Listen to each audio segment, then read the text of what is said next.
देखिए हम लोग डच के बारे में पढ़ लिए थे, तो इसके बाद हम लोग आधुनिक भारत में अंग्रेजों के बारे में पढ़ेंगे कि अंग्रेज भारत में कब आए।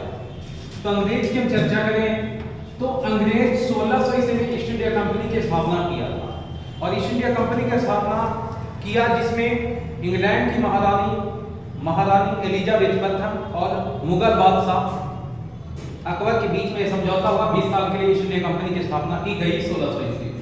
प्रारंभ में ईस्ट इंडिया कंपनी में 217 को साझेदार। इसके बाद इस कंपनी ईस्ट इंडिया कंपनी में के करों में छूट करने के उद्देश्य या छूट लेने के उद्देश्य से प्रथम बार अंग्रेज कोई आया मुगल सम्राट मुगल दरबार में, उसका नाम था कैप्टन हॉकिंस।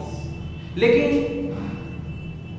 1608 ईस्वी में ये भारत आया था कैप्टन हॉकिंस जहांगीर के दरबार में, जो 1611 ईस्वी तक रहा, लेकिन कर में छूट लेने से असफल रहा।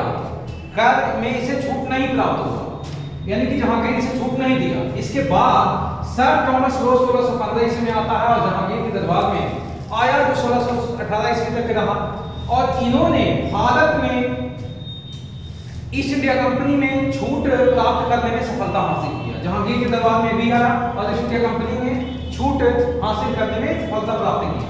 1639 ईस्वी की बात है, जो चंद्रगिरी के एक शासक थे जिन्होंने मद्रास को पट्टे पर मतलब किराए पर अंग्रेजों को दे दिया, और अंग्रेजों ने वहां पर मद्रास में सेंट जॉर्ज नामक एक किले का निर्माण कर दिया। इसके बाद 1661 ईस्वी की बात करें तो 1661 ईस्वी में पुर्तगाली राजकुमारी कैथरीन मेयो और ब्रिटेन के सम्राट चार्ल्स द्वितीय के बीच में विवाह हुआ।